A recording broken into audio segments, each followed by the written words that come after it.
Hey guys, tonight we begin with a little journey back into one of the most fascinating, uncomfortable, and slightly ridiculous periods in human history. A time of enormous houses, elegant dresses, gaslit streets, fancy manners, and people pretending everything was perfectly respectable while quietly dealing with some of the strangest problems imaginable. Tonight, we are stepping into Victorian England. So forget the romantic version you see in movies. Forget the charming carriages, the beautiful tea parties, and the perfectly dressed gentlemen walking through peaceful gardens.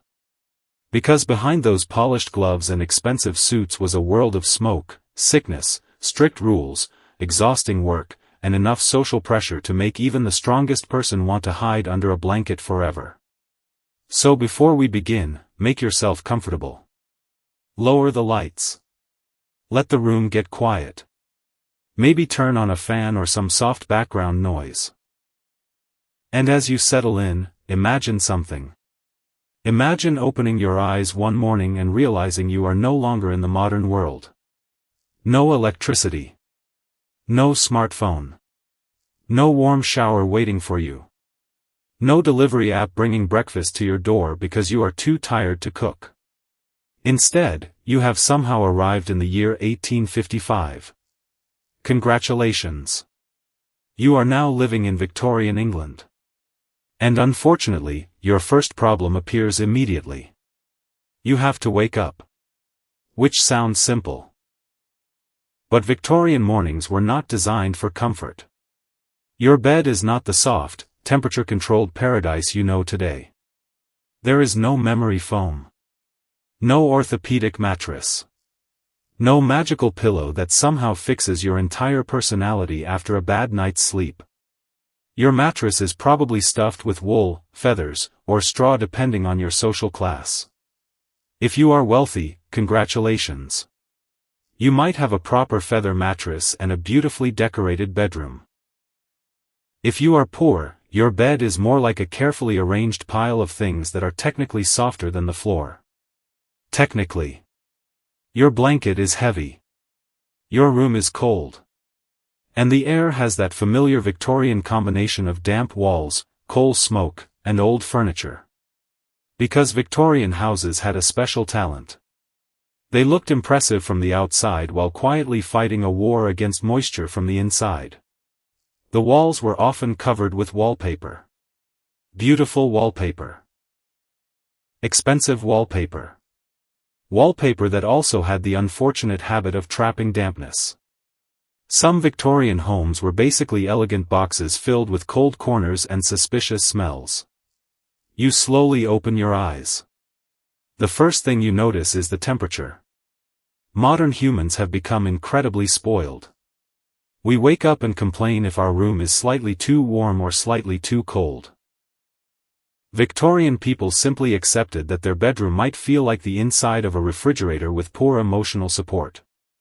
Heating existed, but it depended heavily on your wealth. The wealthy had fireplaces. The poor had hope. And hope, sadly, does not produce much heat. You look around your room. If you are from a wealthy family, your bedroom might have polished furniture, curtains, paintings, and a fireplace. Everything carefully arranged to show status. Because Victorian society loved appearances. A person's home was not just a home. It was a public statement. Your furniture was saying, "Look at me. I am successful." Your curtains were saying, "Look at me. I can afford fabric." Your collection of books was saying, "Look at me. I may never read these, but they look very intelligent." Victorian people understood the importance of looking respectable. Sometimes more than actually being comfortable. But if you are waking up in a working-class neighborhood, the situation is very different. Your home is smaller. Much smaller. A family might live together in only a few rooms. Privacy is limited. Space is limited. And personal belongings are limited. The idea of having a separate bedroom, a private bathroom, and a quiet place to relax after work would sound almost unbelievably luxurious. For many working-class Victorians, the home was simply where you ate, slept, repaired clothes, raised children, and tried not to get sick. Everyone shared everything, including the cold. And probably a few insects. Because insects were extremely successful residents of Victorian homes. Bed bugs did not care about your social class. They were equal opportunity visitors.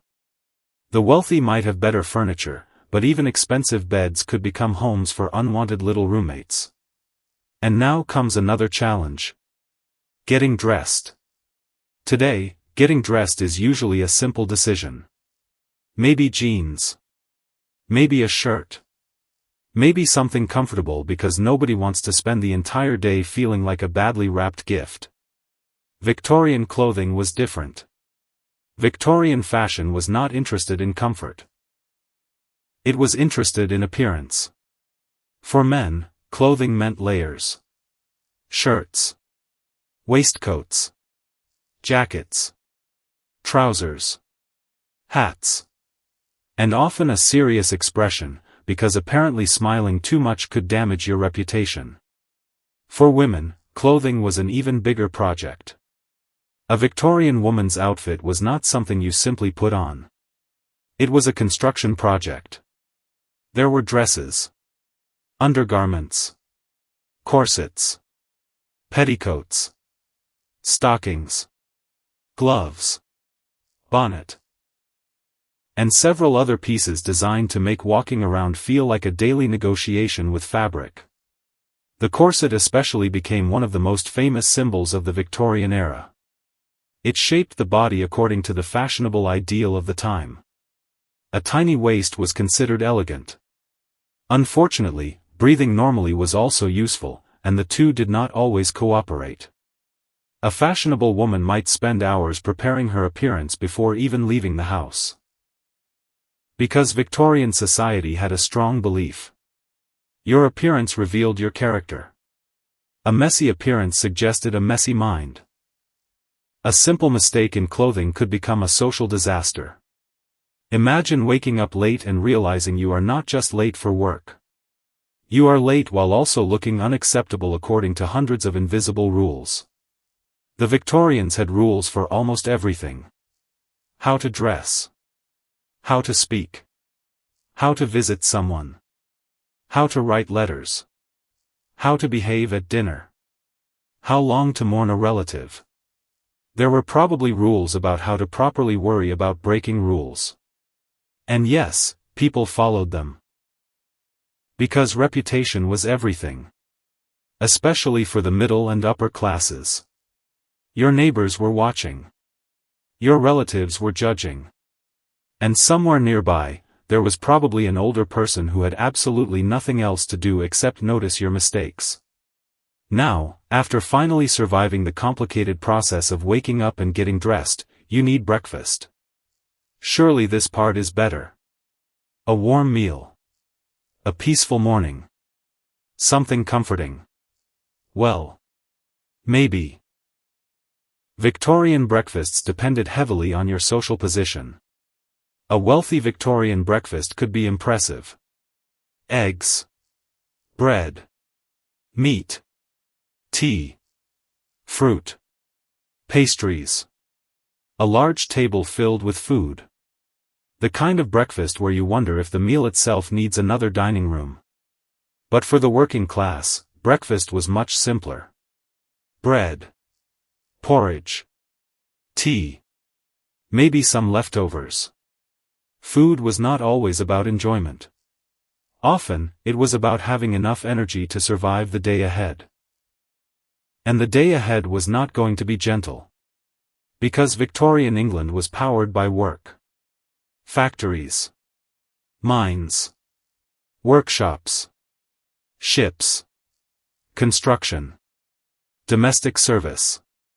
Millions of people woke up every morning knowing that the next 12 hours would belong to someone else. The industrial world was expanding quickly. Cities were growing. Factories were filling with workers. And behind all that progress was a huge amount of human effort. The Victorian era is often remembered as a time of invention and advancement. And it was. But progress had a price. And many ordinary people paid it. So you finish your breakfast. You put on your heavy clothes. You step outside. And immediately, Victorian England introduces itself. The first thing you notice is the smell. A mixture of coal smoke, horse waste, factory pollution, cooking fires, and thousands of people living close together. Victorian cities were crowded. Very crowded. London especially was becoming one of the largest cities in the world. Millions of people moved there looking for opportunities. But cities were not always prepared for so many residents. Houses were packed together. Streets were narrow. Air pollution became a constant problem. The famous London fog was not just a beautiful mysterious mist from novels. Often, it was a thick mixture of fog and industrial smoke. A natural weather event combined with humanity's determination to burn absolutely everything. The result was a city that sometimes looked like it was permanently stuck inside a dark cloud. And this is only the beginning of your Victorian day. You have not experienced the factory. You have not seen the working conditions. You have not discovered Victorian medicine. You have not met the strange social rules that controlled almost every part of life. But for now, you simply stand on the street. A person from the modern world. Looking around at a place that seems elegant from far away. But much stranger up close. Welcome to Victorian England. A world of beautiful buildings, terrible smells, strict manners, endless work, and people who somehow manage to survive it all. And your day has only just started. So, you have survived your first Victorian morning. You woke up in a cold room. You dressed yourself in layers of uncomfortable clothing. You ate a breakfast that was either impressive or barely enough to keep your body running. And now, like millions of other people in Victorian England, it is time to work. Because Victorian society had one simple rule. If you were not wealthy, your time belonged to someone else. Your employer. Your factory owner. Your landlord. Or simply the endless demands of survival. There was no relaxing morning routine.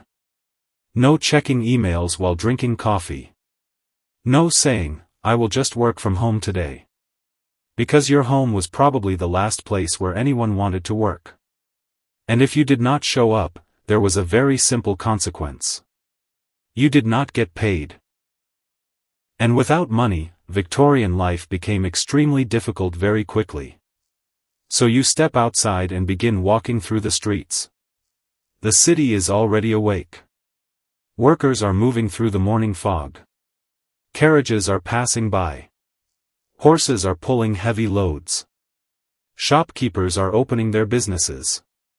Factory workers are heading toward buildings that will soon fill with noise, smoke, and machinery. This is the heartbeat of Victorian Britain. Work.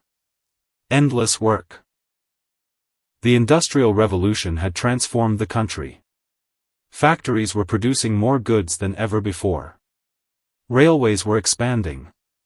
Cities were growing. New inventions were appearing. To wealthy Victorians, this was an age of progress.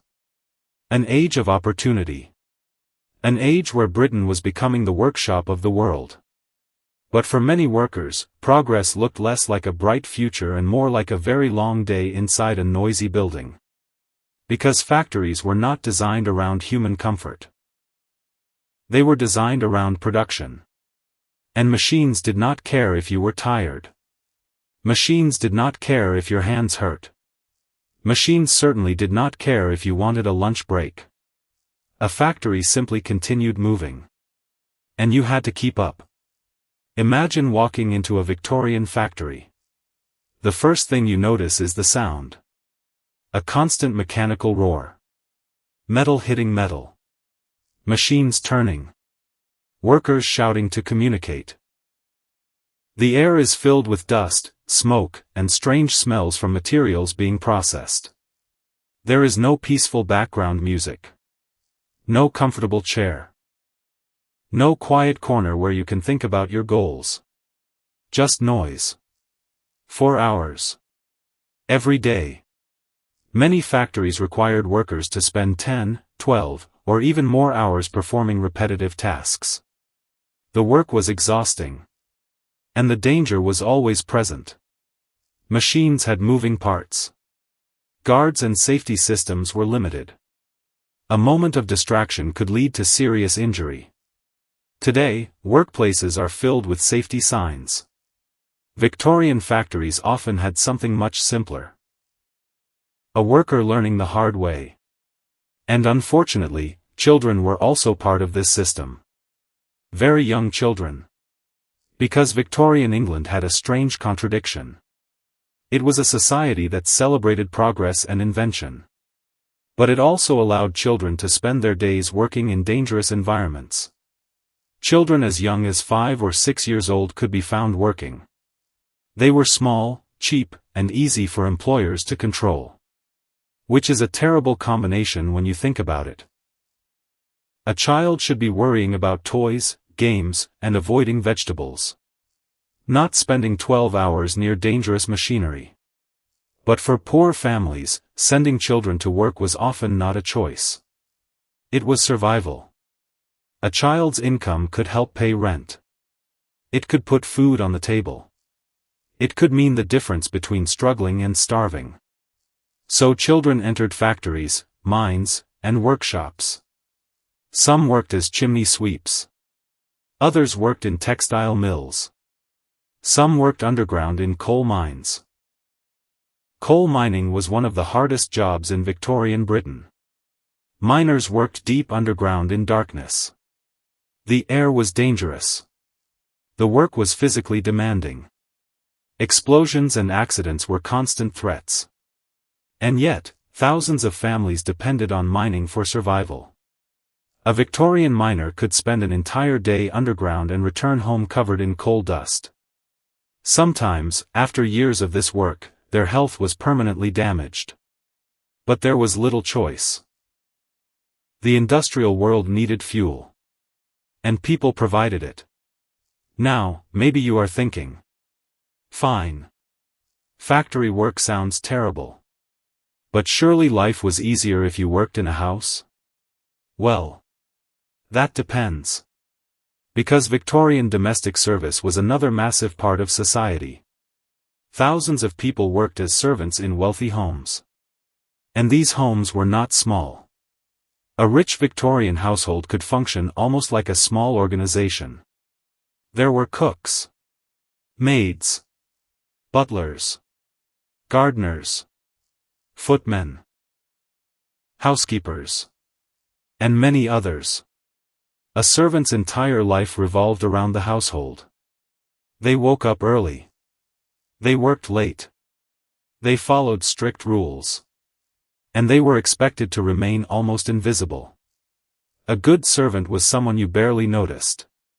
Which is interesting because they were responsible for almost everything.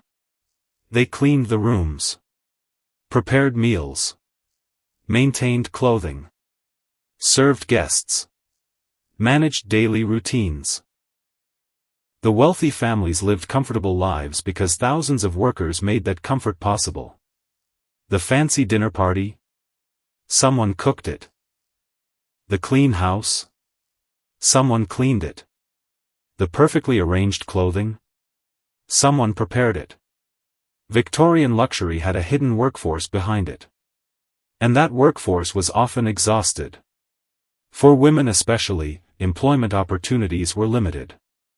Many working-class women worked in factories, laundries, shops, or as domestic servants. But society still expected them to follow strict ideas about femininity. A woman was expected to be modest, quiet, proper, and obedient. The ideal Victorian woman was often described as gentle and pure. Of course, real women were much more complicated. They worked. They managed households. They raised children.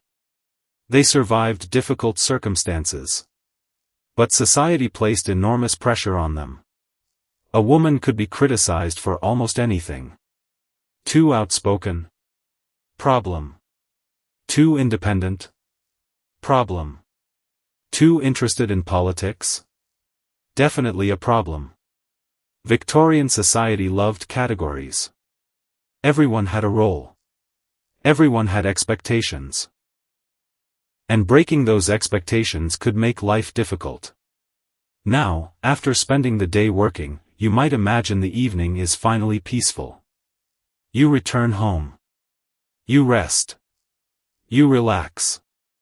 You recover. A beautiful idea. Unfortunately, Victorian homes had their own problems. Especially for the poor. Many working-class families lived in crowded neighborhoods. Multiple people might share small rooms. Several families could live in the same building. Privacy was rare. Fresh air was rare. Space was rare. And clean water was not always easy to access. These crowded conditions created serious health problems. Disease spread quickly. A single illness could move through an entire neighborhood. Victorian cities were growing faster than their systems could handle. The streets were filled with people, but sanitation was struggling to keep up. And then there was another famous Victorian companion. The toilet. Or rather, the lack of a proper one. Many homes did not have modern bathrooms. Waste disposal was a major problem. Poor sanitation contributed to outbreaks of diseases like cholera. Victorians were living through an era of incredible scientific progress. But they were also living in cities where basic cleanliness was still a huge challenge. It was a strange time. You could ride a train. You could use a telegraph. You could visit a factory filled with advanced machines. And then you could return home to a neighborhood struggling with clean water. The Victorian era was full of contradictions. Beautiful inventions. Terrible conditions. Amazing progress. Old problems. Luxury for some. Hardship for many. And as the sun begins to disappear, you finally understand something important. Victorian England was not one single experience. It depended entirely on who you were. If you were born wealthy, the Victorian world could be elegant. You had servants. Comfortable rooms. Education. Opportunities. If you were born poor, the same era could be exhausting. Dangerous. And incredibly unfair. The same country that produced magnificent buildings and scientific discoveries also produced crowded slums and difficult working conditions. And tomorrow morning, the factories will open again. The mines will continue. The servants will wake before sunrise. The machines will start turning. Because in Victorian England, the world was moving forward. But millions of people were carrying it on their backs. And your Victorian journey is far from over. Because next, we need to talk about something every human being has to deal with. Health. Disease. And what happened when Victorian people became sick? Because unfortunately, the doctor waiting for you might be almost as frightening as the illness itself. So, you have survived another day in Victorian England. You have experienced the cold mornings. The crowded streets. The endless working hours. The constant pressure to look respectable even when life was anything but respectable. And now, after a long day, your body begins to complain. Your throat hurts. Your head feels heavy. You have a strange fever. Maybe you are coughing. Maybe you simply feel exhausted after spending 12 hours surrounded by factory smoke. Naturally, you do what any modern person would do. You think, I should see a doctor. A very reasonable decision. Unfortunately, you have just made a Victorian decision. And Victorian medicine is where things become a little uncomfortable. Because the Victorian era was a strange middle ground. It was not the ancient world where people believed every illness was caused by mysterious forces. But it was also not the modern world of antibiotics, advanced surgery, and understanding exactly how diseases spread. Victorian medicine was improving quickly. Scientists were making discoveries. Hospitals were changing. Doctors were learning. But medicine was still full of confusion, strange ideas, and treatments that make modern people quietly appreciate living in the present. So congratulations. You are sick. And now you have to trust someone who might understand your illness. Or might simply look serious while making educated guesses. In the early Victorian period, many doctors still followed old medical theories. One of the biggest ideas was that the body needed balance. For centuries, people believed illnesses came from an imbalance of bodily fluids called humors. Blood, phlegm, yellow bile, black bile. The idea was that your health depended on these mysterious substances staying in harmony. Of course, this explanation was not exactly correct. But it survived for a very long time because humans have always been very good at confidently explaining things they do not fully understand. A Victorian doctor might examine you carefully. He might check your pulse. Look at your tongue. Listen to your breathing. And then announce a diagnosis with great confidence. The confidence was often impressive. The accuracy was sometimes less impressive. One common treatment was bloodletting. Yes. Removing blood from your body. Because if you had too much of something unhealthy inside you, the solution was apparently, let's remove some of the inside. Very simple. Very dramatic. Very questionable. Doctors used tools called lancets. They would make small cuts and remove blood. Sometimes they used leeches. Tiny creatures whose entire medical career was basically attach yourself to the patient and hope for the best. Leeches were considered useful because they could remove blood without the doctor doing much work. A perfect employee. No complaints. No salary. Just endless dedication to taking blood. But bloodletting was only one part of Victorian treatment. Another popular idea was that bad smells caused disease. This theory was called miasma. Many people believed illnesses came from poisonous air. And honestly, when Victorian cities smelled the way they did, it was not difficult to understand why people thought this. Imagine walking through 19th-century London. The streets are crowded. Factories are burning coal. Animals are everywhere.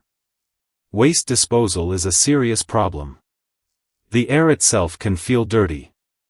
So people looked around and thought, something in this air is making us sick.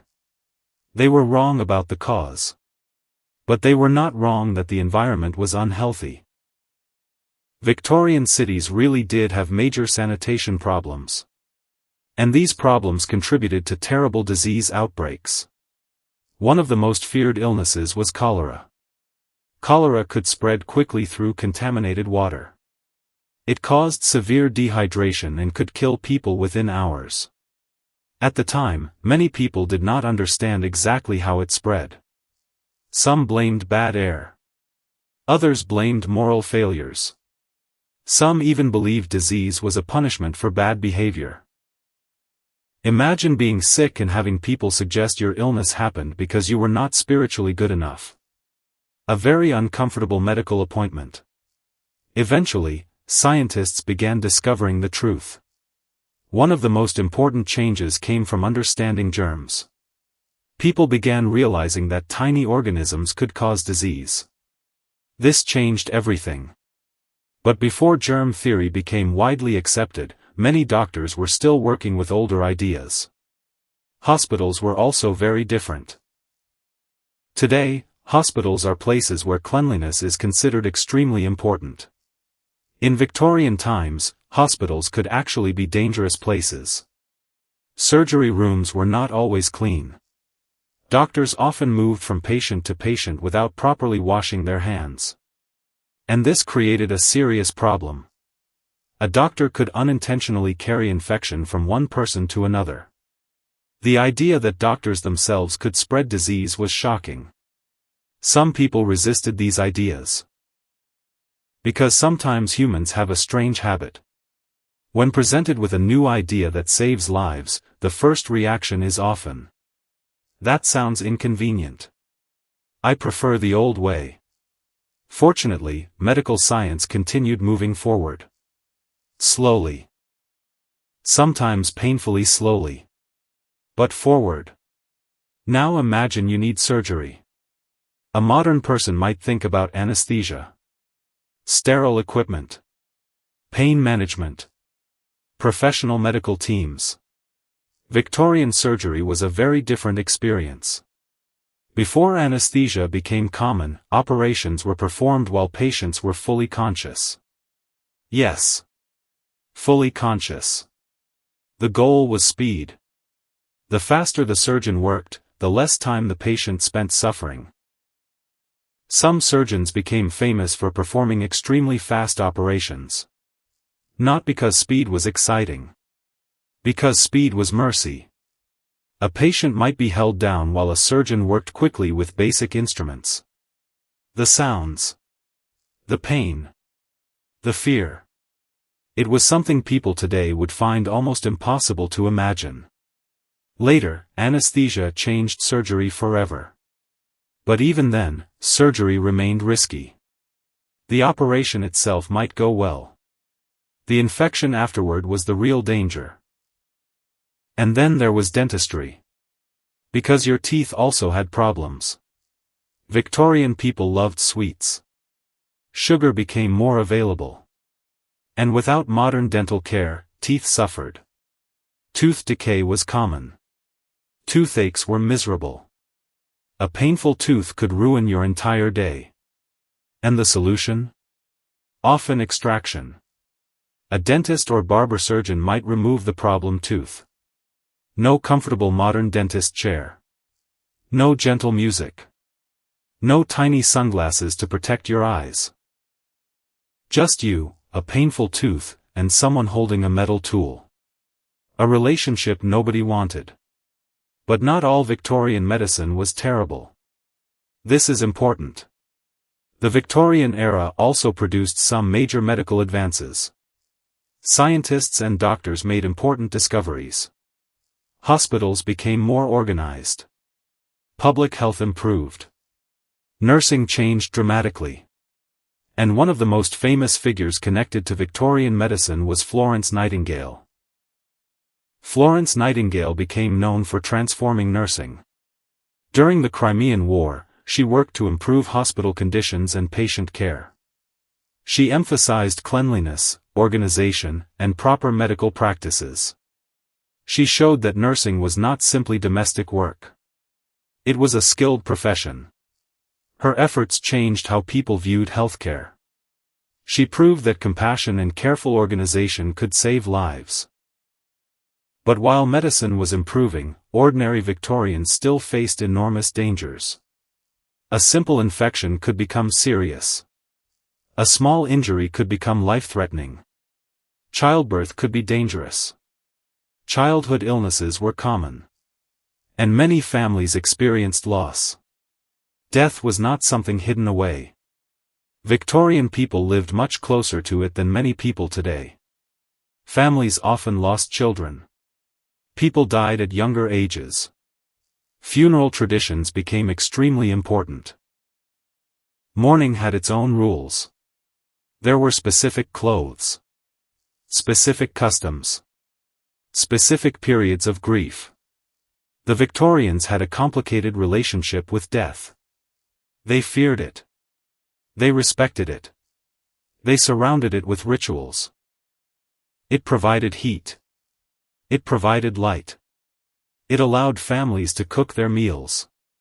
It helped people survive the freezing months when stepping outside felt like walking into a punishment created by nature. But fire has never been known for being especially cooperative. A small flame could become a huge problem very quickly.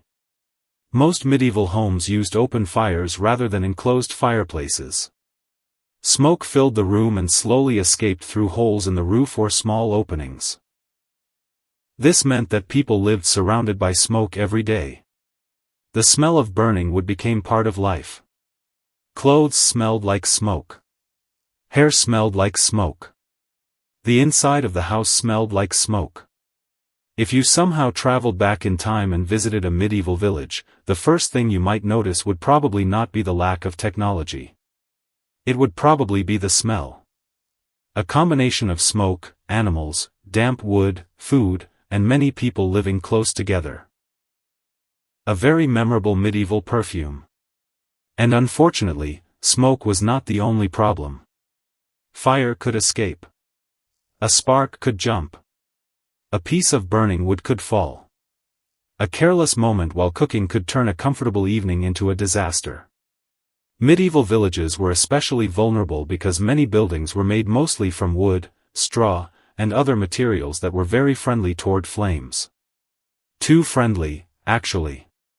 Roofs were often covered with thatch. Thatch was cheap and effective. It helped keep rain away. It provided insulation. It was also basically a giant pile of dry grass sitting above your head. Which is not exactly the strongest relationship with fire. One small mistake could spread quickly from house to house. And medieval towns were often built close together. People did not have huge gardens separating every home. Buildings were packed near each other because land inside towns was valuable. So when one house caught fire, the neighbors might not have much time to react. The fire did not politely stay where it started. It moved. And medieval towns experienced many serious fires throughout history. Some were caused by accidents. Some were caused by storms, warfare, or human carelessness. But many began with ordinary activities. Cooking. Heating. Lighting candles. A normal day could become dangerous simply because someone forgot about a flame. And candles themselves brought their own problems. Today, we leave a candle burning because it creates a nice atmosphere. A medieval person left a candle burning because darkness was a serious daily obstacle. After sunset, artificial light was limited. People used candles, oil lamps, rushlights, and fires. But these sources of light were not always reliable. A candle could fall. A lamp could spill. A flame could reach nearby cloth. And suddenly your attempt to read or work in the evening became a very bad decision. Of course, medieval people were not unaware of these dangers. They understood fire. They respected it. They knew it could destroy everything. But they also depended on it. This was the difficult balance of medieval life. The same thing that kept you alive could also harm you. Fire was your friend. Fire was your enemy. Fire was basically the medieval roommate nobody could afford to move out. And homes had other dangers too. The buildings themselves were not always very comfortable places. Many houses had uneven floors. Sometimes the floor was made of packed earth. Sometimes it was covered with straw or rushes. These materials helped with warmth and cleanliness, at least by medieval standards. But they also created problems. Things could be hidden inside the floor covering. Food scraps. Mud. Animal waste. Broken objects. Small creatures. Because cleaning a medieval home was not exactly the same experience as modern cleaning. There were no vacuum cleaners. No disinfectant sprays. No magical machine that removes every piece of dirt while making a satisfying sound. People swept. They repaired. They replaced materials when they could. But daily life was simply much messier. And sometimes the home itself could cause injuries. Wooden buildings had sharp edges. Low ceilings. Heavy doors. Narrow stairways. A person carrying something in the dark could easily trip. And stairs were especially dangerous. Many medieval staircases were steep and uneven. They were not designed with comfort as the main goal. They were designed to fit inside limited spaces. Walking up them was sometimes closer to climbing than casually going upstairs. Imagine carrying a bucket, a basket, or a child while going down a narrow wooden staircase with poor lighting. Not exactly a relaxing family activity. Then there were the animals. For many medieval families, animals were not separate from daily life. They were part of it. A poor household might share space with chickens, goats, pigs, or other animals. This made practical sense. Animals provided food, warmth, and valuable resources. A cow was not just a cow. It was milk. It was food. It was income. It was survival. But having animals nearby also meant more dirt, more accidents, and more opportunities for illness. A person could trip over an animal. A child could be injured. A small home could become crowded very quickly. Still, for many people, this was simply normal life. The medieval world was built around survival, not convenience. Nobody was looking at a crowded smoky house and thinking, "You know, this design really needs better ventilation and a separate animal section." They were thinking, "Will we have enough wood for winter? Will the roof survive the rain? Will everyone have enough food?" Modern problems and medieval problems were very different. And sometimes the things we consider basic today were luxuries. Like having a safe kitchen. A medieval kitchen was often one of the most dangerous areas of the home. Cooking involved open flames, boiling liquids, sharp tools, and heavy containers. There were no modern stoves with temperature controls. No timers. No automatic shut-off. If something was cooking, someone needed to watch it. And medieval cooking required constant physical work. Grinding. Cutting. Carrying. Stirring. Preparing food was not a simple task. It was labor. And every step came with small risks. A knife could slip. A pot could spill. A fire could spread. A person could burn themselves while trying to prepare the same meal they needed to survive. The irony of medieval life was that many dangers came from things that were necessary. You needed fire. You needed food. You needed shelter. You needed animals. You needed tools. But every useful thing carried a risk. Survival was not about avoiding danger completely. That was impossible. It was about managing danger every day. And somehow, millions of people did exactly that. They raised families. They worked. They celebrated festivals. They built communities. They lived ordinary lives in a world that was constantly trying to make things slightly more difficult. Because medieval Europe was not only a place of battles and kings. It was also a place of people waking up every morning and thinking, "Alright, let's see what today decides to throw at us." Sometimes it was hunger. Sometimes disease. Sometimes weather. Sometimes a roof that suddenly decided it no longer wanted to be attached to the house. The medieval experience was basically a long negotiation between humans and their surroundings. And humans, surprisingly, were very good negotiators. So as we slowly move away from the smoky warmth of the medieval home, we will next step outside. Because leaving the house did not mean leaving danger behind. The roads, rivers, forests, and journeys of medieval Europe had their own quiet collection of problems waiting. And unfortunately, medieval travel was rarely as peaceful as a nice walk through the countryside. Hey guys, tonight we continue our slow little journey through medieval Europe, where surviving the day was often less about defeating great enemies and more about avoiding the small, ordinary things that could go wrong while you were simply trying to cook dinner, walk across a room, or stay warm. So settle in, dim the lights, and imagine yourself waking up in a medieval village. The sun is barely rising. The air is cold. Your wooden house creaks slightly as the wind moves through the walls. Somewhere nearby, a chicken is making a noise that suggests it has a very serious complaint about the morning schedule. And you get up. No alarms. No electricity. No central heating. Just you, your small home, and the knowledge that almost everything around you was made from something that could burn. Which was, naturally, a little inconvenient. Because medieval people had many impressive skills. They built castles. They created beautiful churches. They crafted incredible artwork.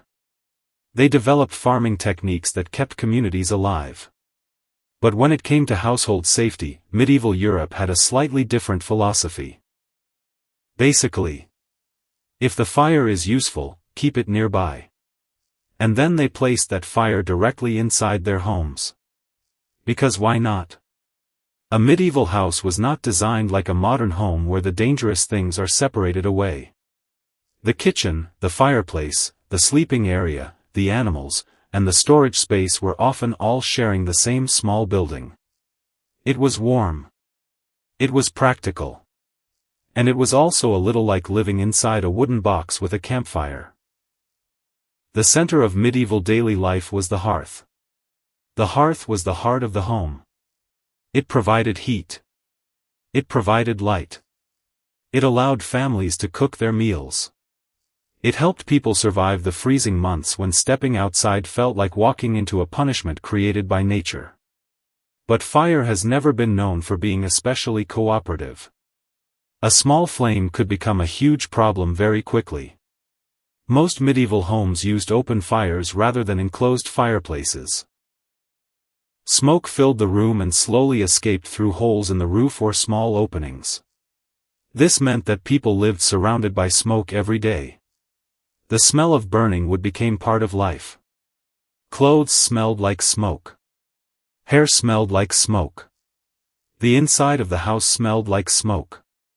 If you somehow traveled back in time and visited a medieval village, the first thing you might notice would probably not be the lack of technology. It would probably be the smell. A combination of smoke, animals, damp wood, food, and many people living close together. A very memorable medieval perfume.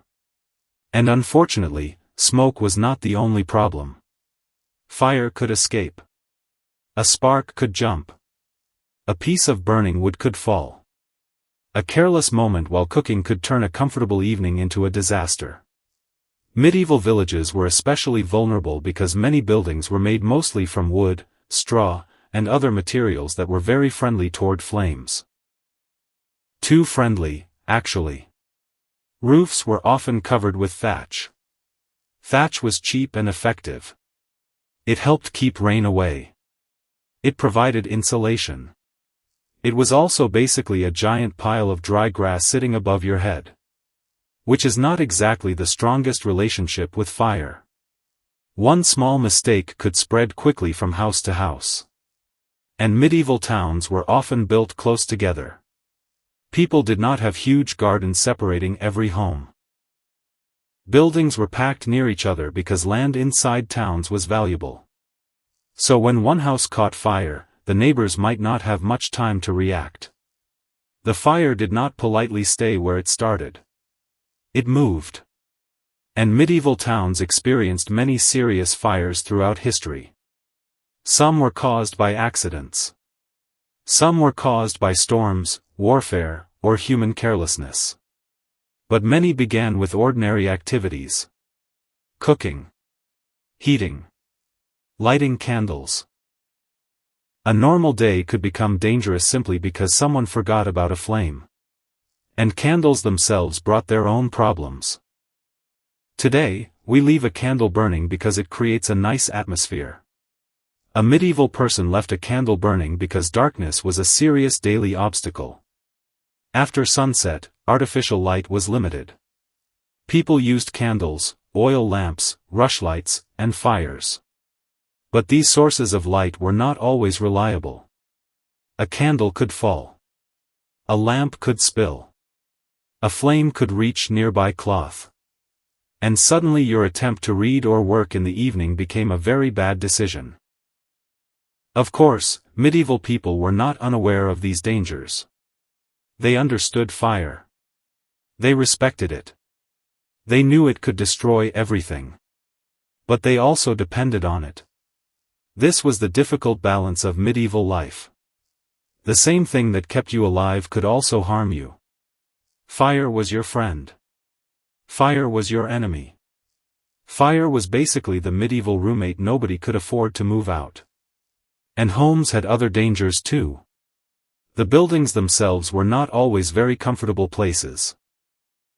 Many houses had uneven floors. Sometimes the floor was made of packed earth. Sometimes it was covered with straw or rushes.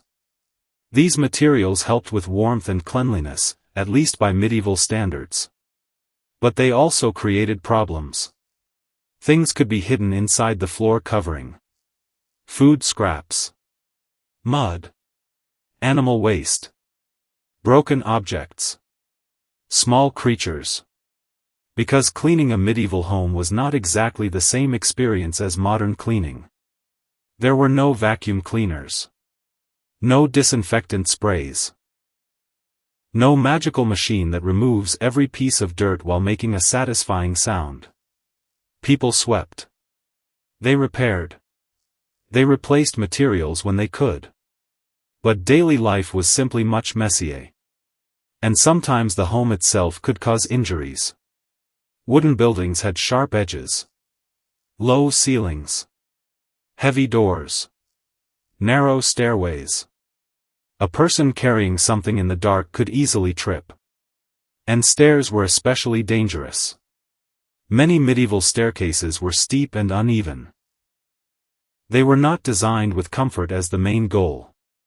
They were designed to fit inside limited spaces.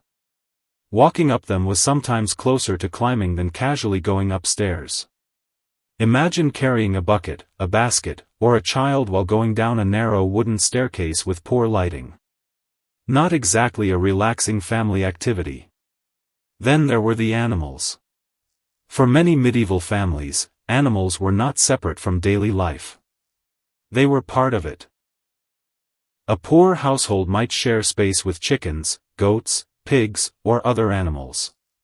This made practical sense. Animals provided food, warmth, and valuable resources. A cow was not just a cow. It was milk. It was food. It was income. It was survival. But having animals nearby also meant more dirt, more accidents, and more opportunities for illness. A person could trip over an animal. A child could be injured.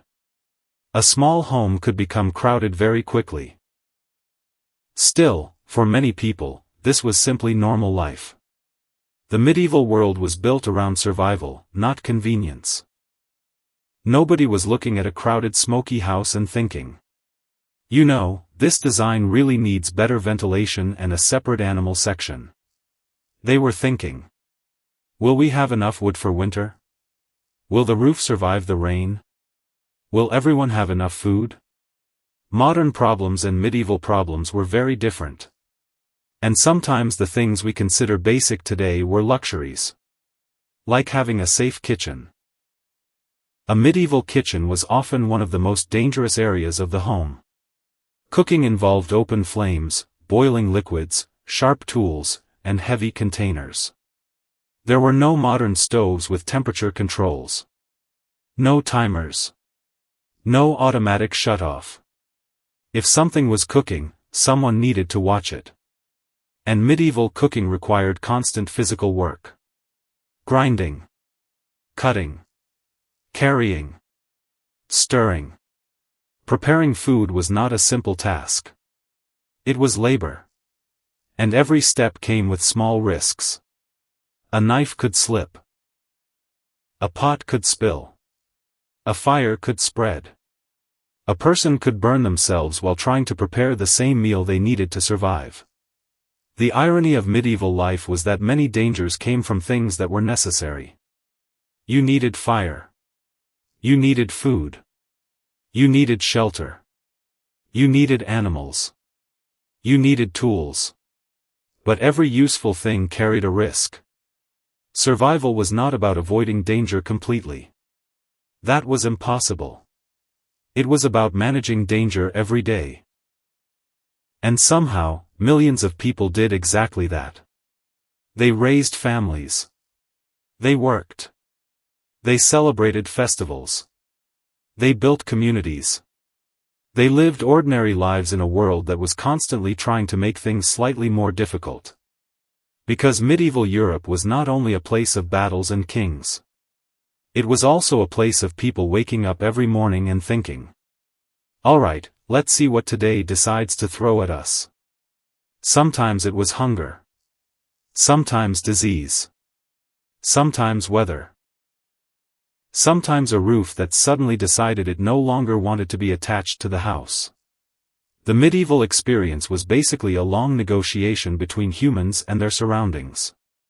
And humans, surprisingly, were very good negotiators. So as we slowly move away from the smoky warmth of the medieval home, we will next step outside. Because leaving the house did not mean leaving danger behind. The roads, rivers, forests, and journeys of medieval Europe had their own quiet collection of problems waiting. And unfortunately, medieval travel was rarely as peaceful as a nice walk through the countryside. Hey guys, tonight we continue our slow walk through medieval life, leaving behind the smoky warmth of the small medieval home and stepping outside into the wider world. A world of muddy roads. Uneven paths. Dark forests. Cold rivers. And journeys that could turn a simple trip into a surprisingly complicated adventure. So get comfortable, lower the lights, and imagine yourself standing at the edge of a medieval village. The morning has just begun. The houses behind you are slowly waking up. Smoke rises from rooftops. Animals move around the streets. People begin their daily work. And you have somewhere to go. Maybe a nearby market. Maybe another village. Maybe a town several miles away. Today, this might sound like a simple journey. You get into a car. You take a bus. You check a map on your phone. You follow a road designed specifically to make your life easier. Medieval people did not have any of those things. A journey that seems short today could become an entire event. Travel was slow. Travel was uncomfortable. And travel required a lot more planning. Because medieval roads were not exactly what we would call roads today. They were often just paths that had been used for years by people, animals, and carts. Some were old Roman roads that had survived from centuries earlier. Those could still be surprisingly impressive. The Romans, after all, had a talent for building roads that lasted longer than many medieval buildings. But outside those older routes, many roads were simply tracks through the landscape. They changed with the weather. A dry path in summer could become a deep muddy nightmare after rain. And medieval Europe had plenty of rain. Which meant mud became a very important part of everyday life. Almost too important. Mud was everywhere. It stuck to shoes. It covered clothing. It slowed carts. It made animals struggle. A person walking through a medieval village after heavy rain was not enjoying a peaceful countryside stroll. They were participating in a slow battle against the ground. The roads were especially difficult for travelers carrying goods. Merchants moving products between towns depended on carts and animals. But carts were not always easy to use. They were heavy. They needed maintenance. The wheels could break. The paths could become impossible. A merchant carrying valuable goods might leave home hoping for a successful journey and return with a much more complicated story involving mud, broken equipment, and several hours spent trying to convince a stubborn animal to continue walking. Because animals were a huge part of medieval travel. Horses, oxen, donkeys, and mules carried people and supplies. But animals had their own personalities. And medieval transportation depended heavily on convincing these animals to cooperate. A horse might decide it was tired. A mule might decide it had better ideas. An ox might simply stand there with the powerful confidence of a creature that knows nobody can easily argue with it. The medieval traveler had no engine to repair. No spare tire. No emergency roadside assistance. If something went wrong, you fixed it yourself. Or you waited. Sometimes for a very long time. And then there was the weather. Weather controlled almost everything in medieval life. A heavy storm could make roads dangerous. Snow could block routes. Flooding could make rivers impossible to cross. Fog could make navigation difficult. Today, if the weather is bad, many people simply stay home. For a wealthy merchant, this was an inconvenience. For a poor traveler, every extra cost mattered. Travel required money. Food. Shelter. Equipment. Sometimes permission. The ability to move around freely was not the same for everyone. A wealthy noble could travel with servants, horses, and protection. A poor farmer walking to a nearby market had a very different experience. The medieval world was full of these differences. The same road could feel completely different depending on who was walking on it. For a knight, a journey might be an important adventure. For a merchant, it might be a business opportunity. For a peasant, it might simply be a necessary trip to sell goods or visit family. Same road. Different reality. And then, after a long day of walking, travelers needed somewhere to sleep. Which brought another challenge. Because medieval accommodation was not exactly known for luxury. Travelers often stayed in inns, monasteries, or with local families. An inn could provide food, warmth, and a place to rest. But comfort depended on the location and the owner. A medieval inn was not a modern hotel. There was no room service. No private bathroom. No soft bed waiting perfectly prepared. A traveler was grateful simply to have a roof, a meal, and somewhere reasonably dry. Beds were often shared. Rooms were often crowded. Privacy was limited. But after walking all day through mud and cold weather, even a simple place could feel welcoming. A warm meal and a place near a fire could seem like a luxury. Because medieval people understood something modern people sometimes forget. Comfort feels different when you have spent the entire day without it. A small kindness could feel enormous. A dry room. A hot meal. A friendly person offering directions. These things mattered. And despite all the difficulties, people still traveled. They visited markets. They went on pilgrimages. They moved for work. They delivered messages. They explored new places. The medieval world was not a completely isolated world where everyone stayed in one village forever. People moved. They adapted.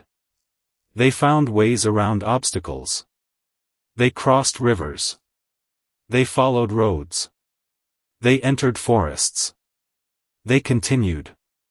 Because human curiosity and necessity are powerful things. Even when the road is muddy. Even when the weather is unpleasant. Even when your transportation is an animal that may suddenly decide it has had enough of your plans. So as the day slowly comes to an end, we leave the medieval roads behind and return to the people themselves. Because behind every journey, every house, and every difficult situation were ordinary people trying to create ordinary lives. People who laughed. People who celebrated. People who worried.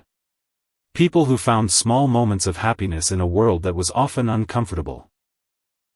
And next, we will look at those quieter moments, the food, celebrations, friendships, and small pleasures that made medieval life more than just survival. Hey guys, tonight we continue our quiet journey through medieval Europe. So far, we have looked at the difficult parts of everyday life. The cold houses. The smoky fires. The dangerous roads. The uncomfortable journeys. The constant struggle against weather, illness, and simple bad luck. And it would be easy to imagine medieval people as if they spent every single day suffering dramatically under a gray sky while dramatic music played in the background.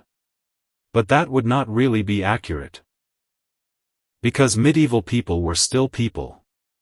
They did not only survive. They lived. They laughed. They celebrated. They enjoyed good food when they had it. They told stories. They played games. They gathered together. And they found small moments of comfort wherever they could. Which is actually one of the most interesting things about history. Even in difficult times, humans have always found ways to make life feel meaningful. A medieval farmer waking up early in the morning did not think, "Another miserable day in a terrible century." They probably thought something much simpler. "I need to finish this work before sunset. Hopefully the weather stays decent. Maybe there will be good food tonight. Maybe someone has brought news from the next village." Life was not perfect. But it was life. And one of the biggest sources of happiness in medieval communities was food. Now, when people imagine medieval food, they often picture something dramatic. A giant feast. A wooden table. A roasted animal in the center. A king eating with hundreds of guests. And yes, those things happened. But for most ordinary people, medieval meals were much simpler. The everyday diet of many peasants was based around basic foods that could be grown, stored, and prepared easily. Bread was extremely important. Actually, bread was so important that it was almost the foundation of medieval life. For many people, bread was not just a side dish. It was the main part of the meal. A person's access to bread could determine whether they were comfortable or struggling. Different types of bread existed depending on wealth. The wealthy could enjoy bread made from finer grains. The poor often ate darker bread made from grains that were easier and cheaper to grow. To modern eyes, some medieval bread might look heavy and rough. But at the time, it was essential. A piece of bread could represent security. It meant there was food available. It meant the harvest had provided something. It meant tomorrow was slightly less worrying. Along with bread, many people ate porridge, vegetables, beans, and soups. Soups were especially useful. They were practical. You could put many ingredients together.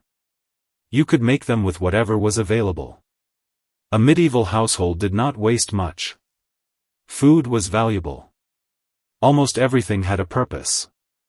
A leftover piece of bread could become part of another meal. Vegetable scraps could be used. Nothing was casually thrown away because food represented effort. Every meal came from someone's work. Someone planted. Someone harvested. Someone carried. Someone prepared. Eating was connected directly to the land. And then there was meat. Today, many people eat meat regularly. In medieval Europe, this depended heavily on wealth and location. For wealthy households, meat could be common. For poorer families, it was more limited. A farm animal was valuable alive. A chicken provided eggs. A cow provided milk. A sheep provided wool. Turning an animal into food was a serious decision. It was not simply, "Let's have chicken tonight." It was, "This animal represents resources, and we need to decide when it is worth using." Of course, special occasions changed everything. Festivals and celebrations gave people a chance to enjoy more. And medieval Europe had plenty of festivals.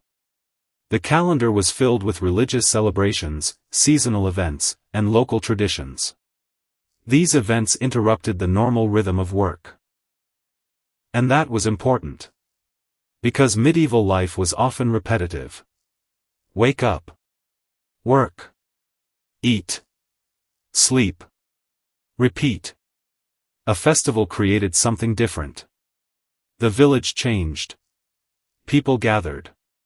Music appeared. Food was prepared. Clothing became a little better. Everyone had a reason to stop working for a while. These celebrations were not just entertainment.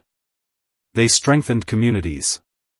They reminded people that they were part of something larger. A village was not just a collection of houses. It was a group of people connected through work, family, traditions, and shared experiences. And medieval festivals could be surprisingly lively.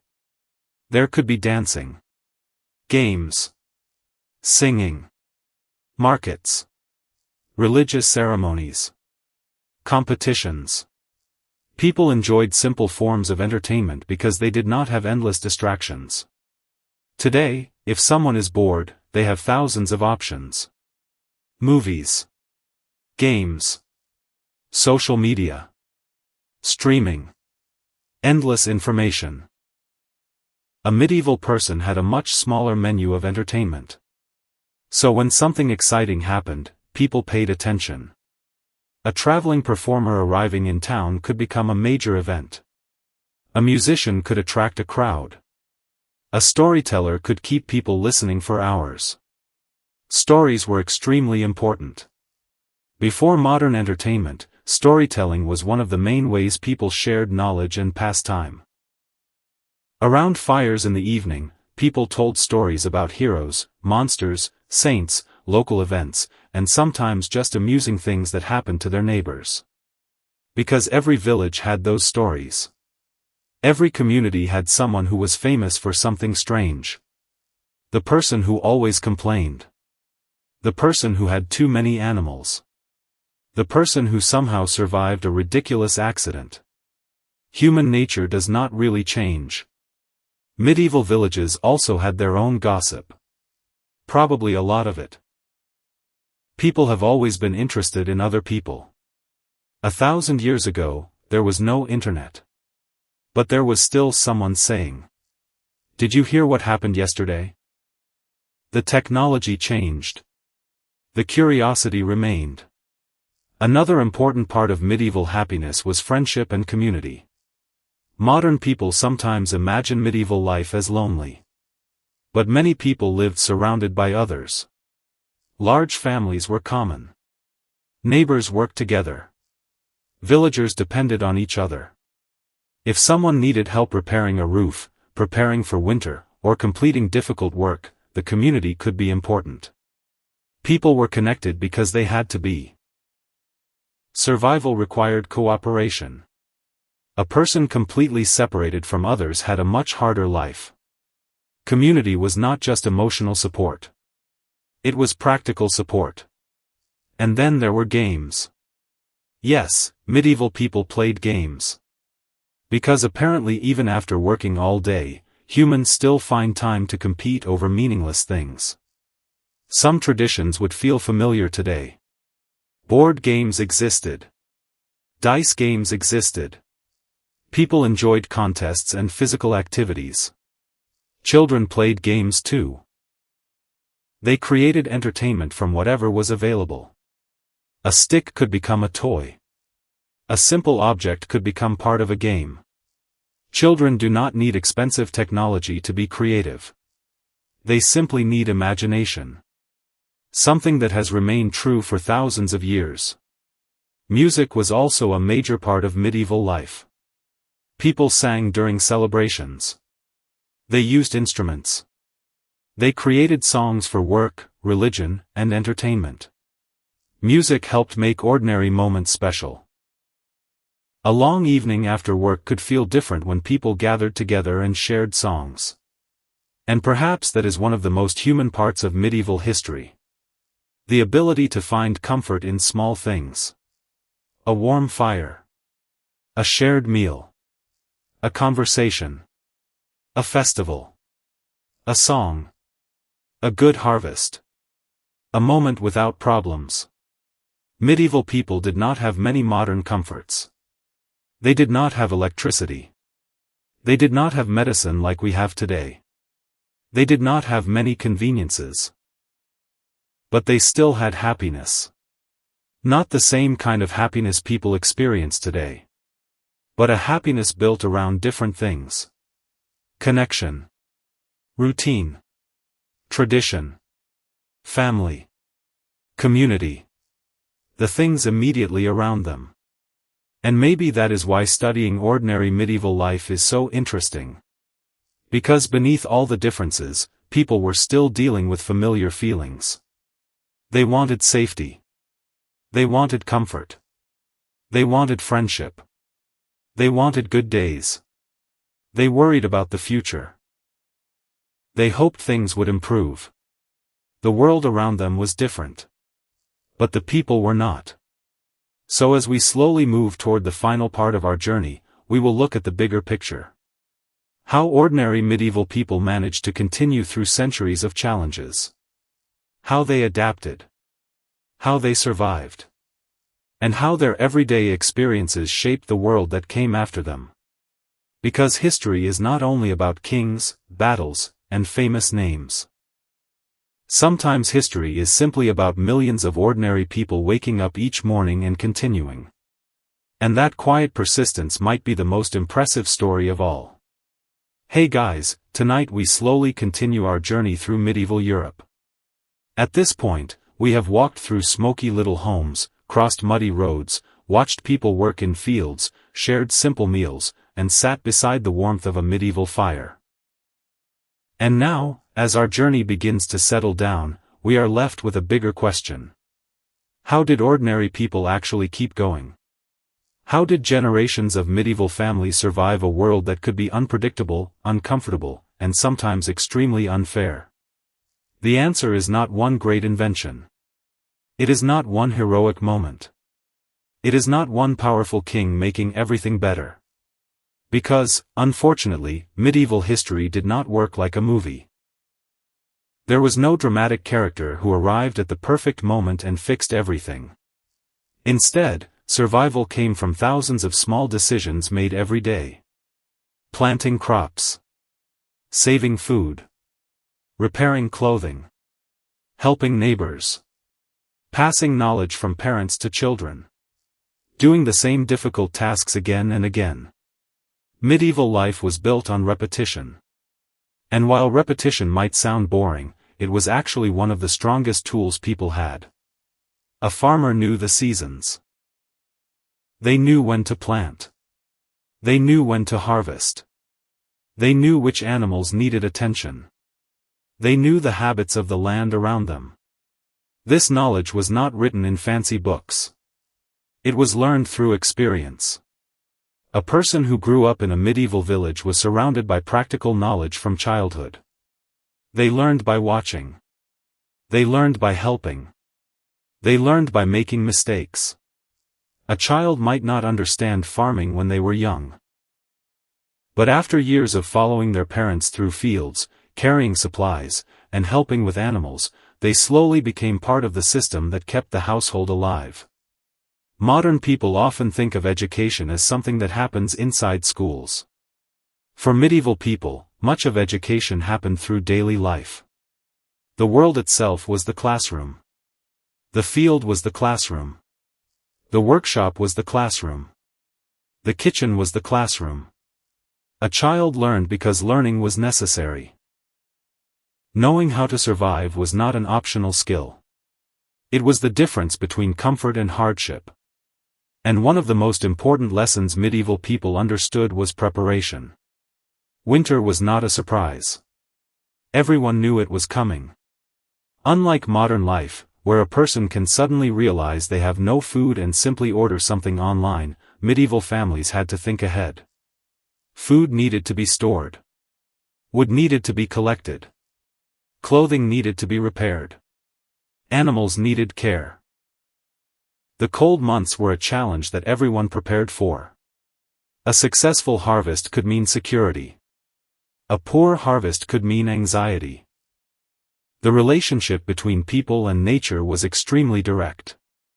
Today, many people live separated from food production. We walk into stores and see shelves full of products. The connection between the land and the meal is often hidden. For medieval people, that connection was impossible to ignore. A bad season affected everyone. Rain at the wrong time. Drought. Disease affecting crops. Unusually cold weather.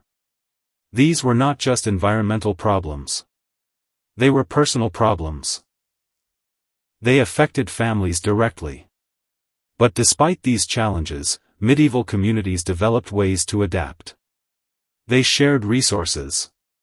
They created traditions. They learned from previous generations. They adjusted. Human beings are remarkably good at adapting.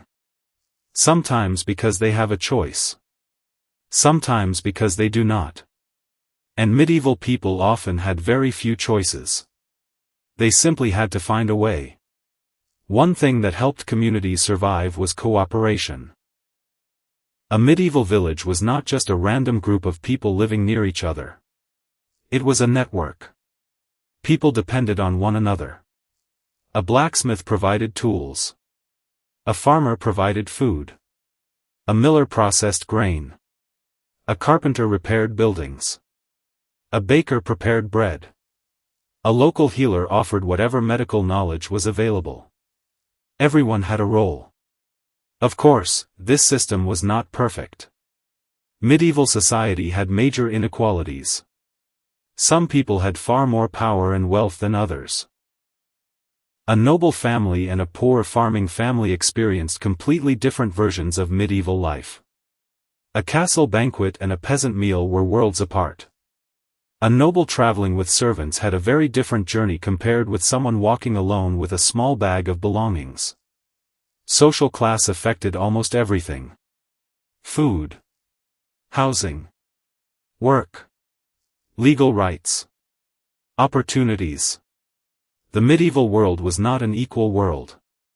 But even within those differences, ordinary people created their own lives. They built relationships. They created traditions. They found ways to enjoy moments of happiness. Because people do not stop living simply because circumstances are difficult. A poor family could still celebrate a wedding. A worker could still enjoy a festival. A child could still laugh while playing. A person could still feel proud of their work. Human emotions do not disappear during difficult times. If anything, small joys often become more important. A warm meal after a long day. A successful harvest. A safe return home. These simple victories mattered. And perhaps one of the most impressive things about medieval people was their patience. Everything took longer. Communication took longer. Travel took longer. Construction took longer. Recovery from problems took longer. People lived in a slower world. Waiting was not an inconvenience. Waiting was normal. If someone sent a message to another town, they might wait days or weeks for a response. If someone wanted to travel, they planned around distance and weather. If someone built a house, it was a long process. People were used to long periods of time. They lived with a different sense of pace. Modern life often feels rushed because everything happens quickly. Medieval life was slow because it had to be.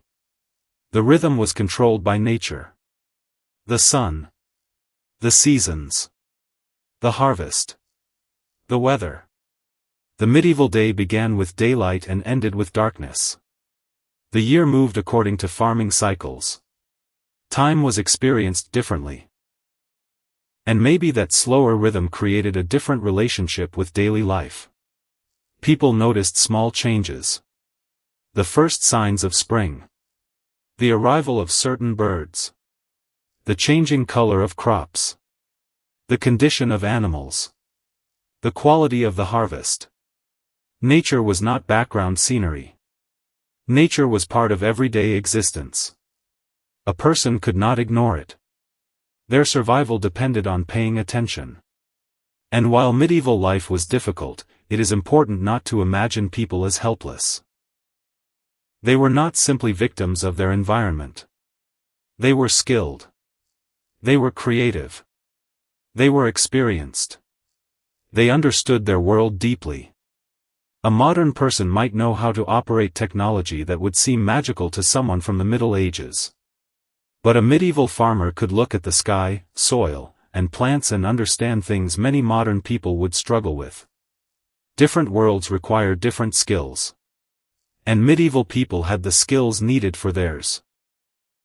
They knew how to build, how to repair, how to preserve, how to organize, how to survive. They lived in a challenging environment, but they were not strangers to it. They belonged to it. So as we slowly bring this long journey through medieval everyday life toward its ending, it is worth remembering one simple thing. History is usually filled with famous names. Kings, queens, warriors, leaders.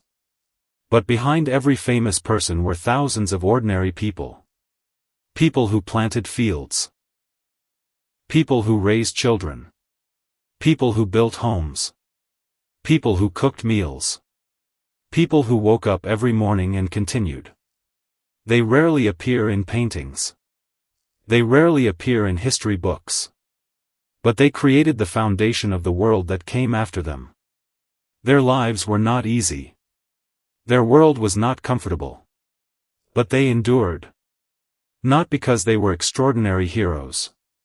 Because they were ordinary people doing what ordinary people have always done. Adapting. Trying. Hoping. Continuing. And maybe that quiet determination is the most realistic kind of courage. So as the evening settles over our imaginary medieval village, the fires begin to glow, the streets become quiet, and another day comes to an end. The same cycle continues. Work. Rest. Prepare. Begin again. A rhythm repeated for centuries. A simple human rhythm. And that is where we will leave our journey. Not with a battle. Not with a king.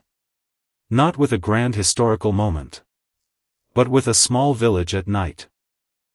A few lights glowing through wooden windows. Families resting after another long day. And ordinary people, who somehow managed to build entire generations of life in a world that was never easy. Hey guys, tonight we reach the final part of our quiet journey through medieval Europe. So settle in. Let the room become a little darker. Let the noise of the modern world fade away for a moment. Because tonight, we are not standing inside a grand castle. We are not watching kings make dramatic decisions. We are not following knights into battles. Instead, we are returning to the people who filled the background of history. The farmers. The craftsmen. The families. The villagers. The ordinary people whose names disappeared, but whose lives created the foundation of the world we know today. Because when we think about the Middle Ages, we often imagine the powerful. The rulers. The wealthy. The famous. The people who had their names carved into stone. But history was never only made by those people. A castle did not build itself. A city did not grow by magic. Food did not appear on royal tables by itself. Every great medieval kingdom depended on countless ordinary people doing ordinary work. People who woke up before sunrise. People who carried heavy loads. People who repaired what was broken. People who raised children and hoped for better futures. Most of them left behind very little evidence. No giant monuments. No detailed portraits. No long biographies. Their stories are quiet. But quiet does not mean unimportant. In many ways, the everyday life of ordinary people tells us more about a society than the lives of a few powerful individuals. A king might control a kingdom. But millions of ordinary people made that kingdom function. And their daily experiences reveal what medieval life truly felt like. Imagine one final evening in a medieval village. The sun is slowly disappearing. The fields are becoming darker. The sounds of work are fading. Animals are returning to their shelters. Smoke rises gently from rooftops. Inside a small home, a family gathers near the fire. The room is simple. The furniture is basic. The walls are not perfectly smooth. The air carries the familiar smell of wood smoke. But this is home.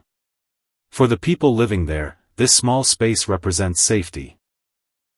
A place to rest. A place to share food. A place to escape the cold outside. The medieval home was not luxurious. But luxury was not always the goal. Comfort came from familiarity. A person knew every corner of their home. They knew the sounds. They knew the routines. They knew the people around them. And sometimes, that was enough.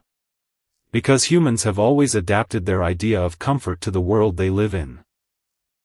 A medieval person would not look at a modern house with electricity, heating, and endless entertainment and simply think, "This is normal." They would see something almost impossible.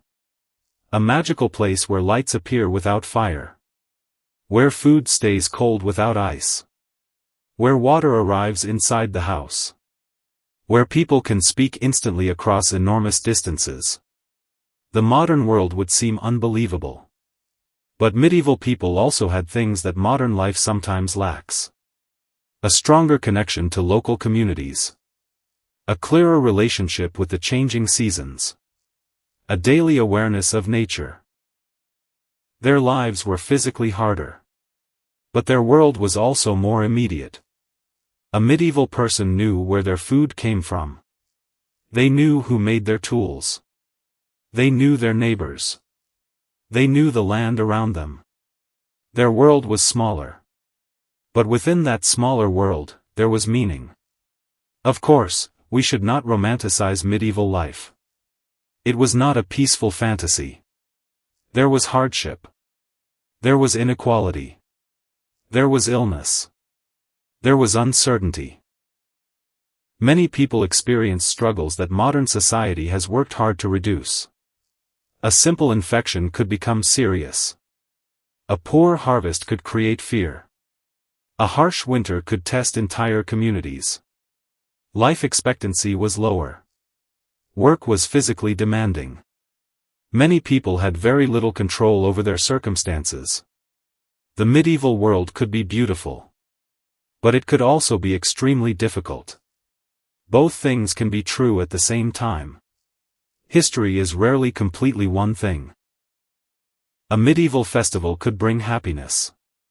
A medieval winter could bring suffering. A warm family evening could exist in the same world as hunger and uncertainty. People lived with contradictions. And perhaps that is what makes their stories interesting. They were not characters in a dark historical painting. They were real people. They had good days. They had bad days.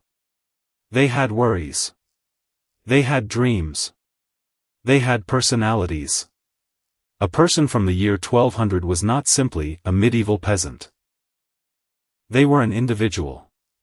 Someone who had favorite foods. Someone who had friends. Someone who had jokes. Someone who had opinions. Someone who probably complained about things. Because one thing that has definitely survived throughout history is human complaining. A medieval farmer could complain about weather. A medieval worker could complain about difficult tasks. A medieval person could complain about neighbors. The topics changed. The habit remained. People have always found something to complain about. And honestly, that might be one of the strongest connections between the past and present. The technology changes. The clothing changes. The buildings change. But people remain surprisingly familiar. They want safety. They want happiness. They want connection. They want their families to be okay. They want tomorrow to be a little better than today. Those hopes existed 1,000 years ago. They exist now. And maybe that is the biggest lesson from studying ordinary medieval life. The past is not just a collection of strange customs and unfamiliar traditions. It is a collection of human experiences. The people of the Middle Ages were not living in a completely separate world. They were living a version of the same human story. A story about adapting. A story about finding comfort. A story about continuing even when life becomes difficult. When we look back at medieval history, we often focus on what people lacked. They lacked modern medicine. They lacked technology. They lacked many conveniences. But they also had things that should not be forgotten. Knowledge. Skills. Relationships. Traditions. Community. They knew how to survive because survival was part of everyday life. They understood things that are easy to forget today. That food requires work. That resources are valuable.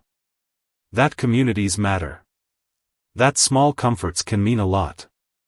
A warm fire. A good meal. A safe home. A familiar voice. These things were never small. They were the things that made life worth living. So as we close this journey, imagine that medieval village one last time.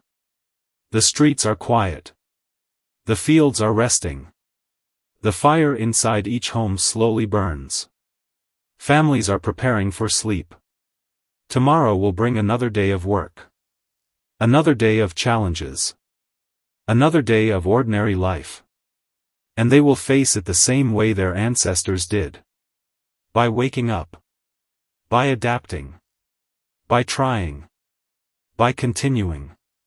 Not because their lives were easy, but because humans have always been remarkably good at finding a way forward.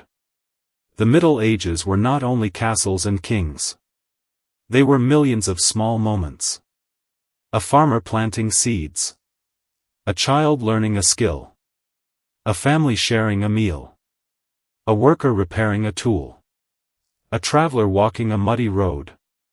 A person sitting beside a fire at night, enjoying a moment of peace. Those moments rarely appear in history books. But they were the moments that filled history. And perhaps that is the quiet truth behind the medieval world. The people who were forgotten were often the people who mattered most. So, as the final firelight fades and the medieval village becomes still, we leave behind a world that was complicated, uncomfortable, beautiful, and deeply human. A world of ordinary people. People who lived. People who struggled. People who hoped. People who endured.